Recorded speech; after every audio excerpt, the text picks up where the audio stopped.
Hi, this is Matt with the Intergalactic Herald. Welcome to podcast number 30 of the Star Atlas Week in Review. All the information I'm going to go over will also be linked to if you go to intergalacticherald.com and look for news recap number 79. That's where I compile and curate all the Star Atlas content creators, so videos, articles, obviously Star Atlas announcements that they publish themselves. So before we get started in the content, just a couple of quick things. One, I'm always looking for podcast guests to join me on this, looking for either other content creators in the Star Atlas community. Love to do an interview with you. Definitely any of the Star Atlas builders that are in the builder program, building different things on the Star Atlas IP.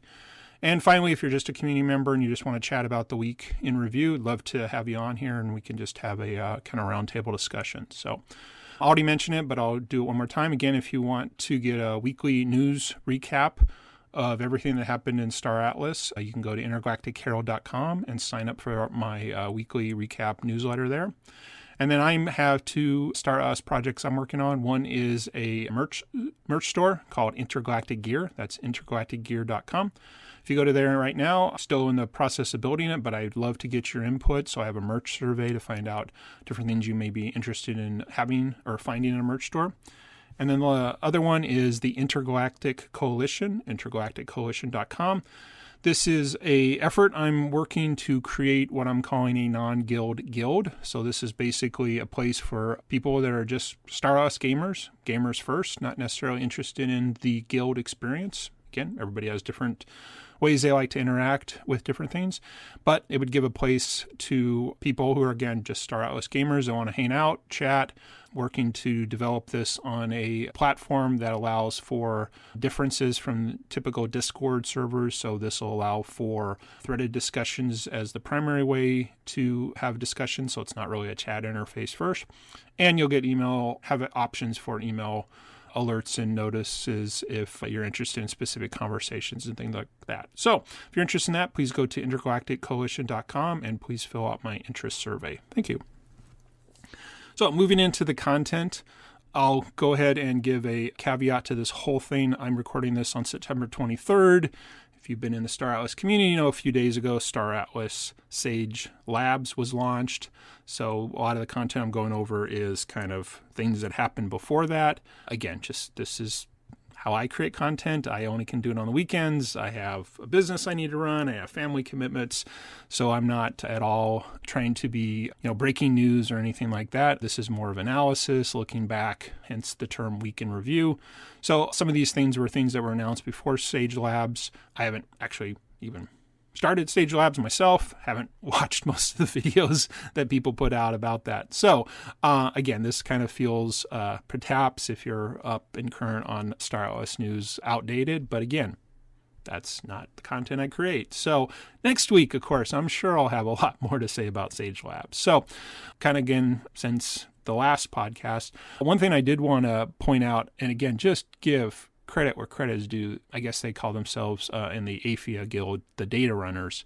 They have been making incredible tools. There was a Atlas brew where a couple of the quote unquote data runners, again, I'm terrible at having people's names. Should get better at that. I think it was Victor and Kenny. Let's hope I was right there. But anyways, check out one of the Atlas brews. Again, it would be in the news recap. Hence why I don't have to remember these things. I got links to all this stuff. Anyways, I just want to give a lot of credit. They've been creating great resources. The most recent one is a tool they're calling Nancy that basically goes through and looks at different ships and how they would potentially be used within Sage Labs. So now we're not just looking at the cost. We're looking at what's the cargo space, what's their fuel consumption, things like that are all attributes of each ship that will be important as we use Sage Labs and move around the map and do our mining and things like that. So do want to give a lot of credit to AFIA for, and the two gentlemen in particular for building these tools because they are really great. Next subject is the new ship configurations. So Star Atlas itself published on their Medium page a new ship configuration. So a little background, there were the original ship configurations that came out when Star Atlas came onto the scene a couple years ago. month or two ago. There was version 2 of that. This was going back through and really matching up, as I understand, the artist concepts that were the initial release of the ships for purchase. And then as they were actually modeling them within the UE5 environment, so again, these have actual space dimensions, functional landing gear. People have to walk through a doorway. You got to sit in a seat. So they were in version 2, generation 2 of the ship configuration. It was more of looking at the outside of the ships, where guns might be, what kind of other things. So a lot of the ships went through revisions and updates to fit the actual models that were being built by the 3D modelers, not just the artist representation. Some people in the community kind of didn't like this because they were sold they purchased a ship based on a description. In fact, I know one of my ships actually lost a crew member because of it. I have to admit, I think there's some merit there. However, on the other side, I do totally understand. I want a functional 3D model of a ship that I can interact with as a playable character. And yeah, if you can't fit in, 3 seats or something, then you have to take away a crew member. I get it.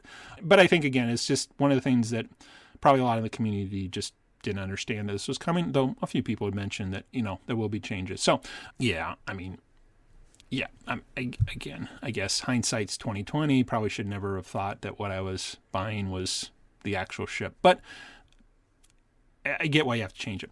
So there's been this 3rd generation of ship configurations that they released. And I think, again, some of this is basically, are components upgradable?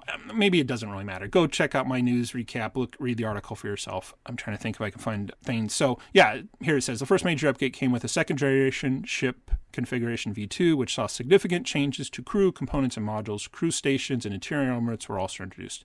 And released in the version 2 update, we received a lot of feedback from the community, most notable, and then they list different things. And this article kind of goes through those major points. Again, this is great information. It's just too detailed for my personal preference. Again, personal preference. But I am glad the team is doing this and putting out this different information so that we know what this kind of next configuration change is. So just wanted to point that out. In preparation for Sage Labs, StarOS did also introduce 2 different features, functions. We'll go over the first one, which is their updated referral program called StarPath. So they had StarPath before. So I guess I should back up. What's a referral program? In my business entrepreneur life, I guess I'll call it, and my side businesses, there's this whole concept of affiliate marketing. So many businesses, one of the biggest ones is Amazon. May not know this. So if you go to a website and there's a link to Amazon, that link actually is an affiliate link. So the person hosting the link, if you purchase that item, or technically anything on Amazon within, I think, 24 hours is how it works, there's a small commission paid to the person that referred that person to the website. So again, links on one website or social media network, a hyperlink, goes to the company. In this case, could be Amazon, could be something else, or now StarOS. If a financial transaction occurs, a small commission is given, or a commission is given back to the person that did the referring. So that's why you get the referral program. Other places may call this an affiliate program. And again, I don't know, maybe there's some technical definitions of what it is. But in the actual execution, same thing. There's a link, you click, somebody gets a commission based upon your purchasing. So StarOS decided to update their what they're calling their StarPath program to be much more Web3 in this sense that it becomes tied into your wallet on the blockchain. And so there are some different consequences for that, i.e. it's not just a link, it's not just, well, I'm not even sure how it knows on your computer. I know on affiliate websites, mod of it's cookie based, so web browser cookies. But anyways, there's a great article. So StarOS published the actual announcement, and then a number of StarOS content creators have gone back through that. Again, I always have to keep saying, if you want videos, there's a lot of content creators. If you're looking for a text description, Aphia's website and Funcracker writes the most excellent articles for that. I need to do put it on my own website to link more to their content because it's excellent. So I won't go into the details of how much you get or anything like that. More to let there's a better one out there. If you are thinking of recommending to people in your environment, community, whatever, hey, go ahead, get it. Can't hurt. But there are some gotchas. One I noticed on somebody post on Twitter that there is a way to potentially reverse engineer your link to figure out your wallet. So again, it's one way people could actually find out who you are if you're trying to stay anonymous. So be aware of that if again, anonymity is something you're trying to do within your Web3 experience. But again, it's a great program. I'm glad they've updated the reward structure, both for the referrer and the referee are a lot better. So they're also partnering with a company called BuddyLink to help do some of this. So again, look for the article, read about it, see if it's something you might want to do. The other program they announced before Sage Labs was something they're now calling Atlas Prime, though I think, it's Atlas Prime now. And again, I have to always give credit to someone on the Star Atlas team who loves to build acronyms. So Prime is short for Protocol for Real-Time In-Game Microtransaction Ecosystem. Again, hats off to whoever's coming up with these. I'm chuckle because it's fun. Anyways, so what this apparently is going to do is allow for in-game transactions that used to need to use Solana for the transaction to actually process the transaction in Atlas. So again, it's still new. Haven't read too many more people who've gone into this and analyzed it. But basically, it sounds like it allows for a Star Atlas gamer just to keep Atlas in their wallet and use that as a transaction. Because as we know, every transaction within Star Atlas is on the Solana blockchain, which hence needs to use a Solana fee to do that. So this one basically changes that out. One thing I did notice, and again, this is perfectly fine, and they're being upfront about it, is Star Atlas, i.e., or the DAO, is taking a small cut of each of those transactions. So in some senses, this is no different than when you use a credit card. Visa, MasterCard get a cut. So Star Atlas / the DAO is getting a small cut too. Again, that's great. It brings easier options to people who are playing. They don't have to keep all these different blockchain coins in there. And of course, you can also just turn it off if you didn't want it. There is that. So again, it's a great little thing, again, moving forward to, lowering the barriers or entries for people who want to play Star Atlas, giving a small transaction fee, which again goes back to supporting Star Atlas / the DAO. So again, I think this is great, and this is something they announced in preparation for Sage Labs, because we'll be doing a lot of more transactions in Sage Labs. And so again, they're building another, we'll call it infrastructure. And again, if we go back over the last year or two, I mean, they've been building a lot of things, many things we've already forgotten, like the ability to have a wallet in a UE5 environment. I can't even remember what that was called. So they've been building a lot of infrastructure that, interestingly, and again, I think is a potential, they've said is potential revenue generation, is they can license this technology to other people who want to maybe build games on the Solana blockchain. So again, it was very cool, great feature, sounds interesting, but again, sort of behind the scenes. So again, it was in some senses not a lot of news because everybody was getting really prepped or very excited and waiting for the release of Star Atlas Sage Labs, which was and has occurred on September 21st. So it went live, lots of things in the Discord. I think they had a special live kind of Atlas brew just to hang out and launch party. So I think there might be a link to that. I'm not sure now. Again, there was lots of content that got produced in the last 48 hours. So as of now, it's launched again. Like I said at the beginning, I haven't had a chance yet to find the time to play, to get in, to even complete watching all the videos of the Star Atlas creators that came out. But again, if you're listening to me while you've kind of started learning sort of my play style, and I have to admit, there's part of me it's like, oh, I got to get in, I got to play. And there's another part of me I'm like, what am I doing? I don't even know yet. And again, maybe they went over some of this in the last Atlas Brew, which I haven't watched. I think Dominic posted a how-to video. Haven't watched that yet. So it's kind of also, and I even saw a posting within, I think it was the Foundation Room, that somebody was like, well, why isn't there a tutorial? Why isn't this? Oh, all games do this. And I think it was CEO Michael Wagner posted back, remember, this was never intended for public release. This was an internal testing tool that the team decided to release. So it isn't polished. It doesn't have the best UI. And again, I kind of have to, if roles are reversed, I'm like, yeah, you guys, this is what you asked for. It's not perfect. It's not the greatest onboarding experience. So again, not be careful what you watch for, but, be aware of, it's out there. So the part of me is, again, just figuring out what to do and things like that. So I have to, I guess, be, I don't know, a little like, where do we start? Why isn't there a nice intro? Well, again, they didn't have time. They were just trying to get the thing out. So, and again, this gives the content creators of Star Atlas lots of places to fill the gaps. So that's fine too. At some point, I will probably update my how-to guide with some Sage Labs stuff. But just like the reason why I didn't do anything about the escape velocity, I knew it was a temporary thing. So pretty sure Sage Labs in some form will continue, but I need to double check. And I'm sure people will be asking that because I would be not too surprised if in a day or two there's posts in the Discord about, well, when's the next thing coming? Again, human nature being what it is. And that's really, I guess, what this final content segment is about, is that human nature. Once I kind of got over I got to get into this, even a couple content creators had live streams,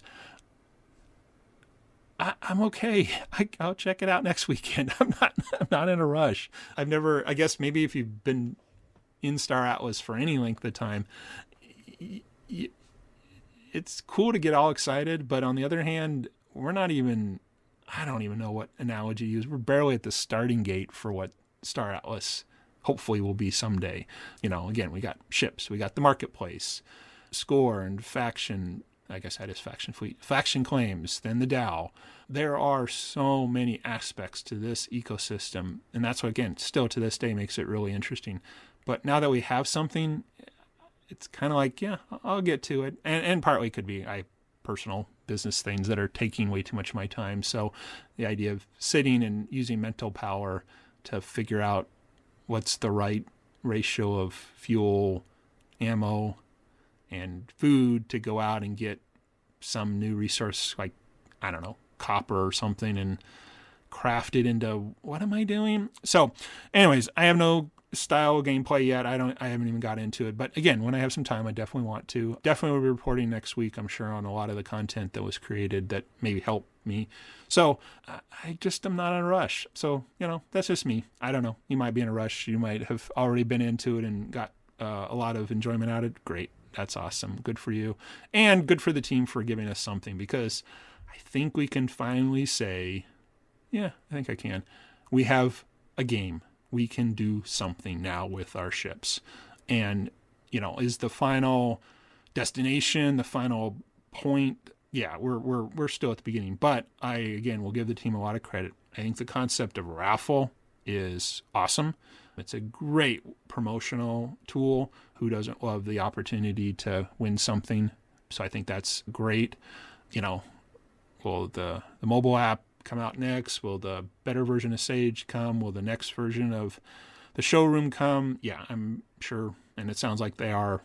Other teams are still constantly working on that. So I'm sure in a couple weeks or whatever the time frame, we'll start, we'll move on from this and we'll start talking about the next thing. Because again, we're humans.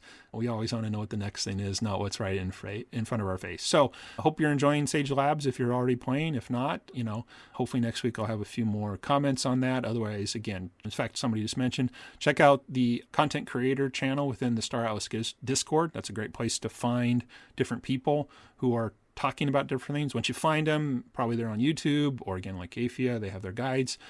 Subscribe to their channels so you can get updated from them. Hey, if you're willing to, support them by clicking on the referral link for Star Path. Again, you can only pick one person, but hey, it's a great way to help them. They're spending time just like I am, creating content. I don't think anybody gets paid yet. Maybe a little ad revenue here and there.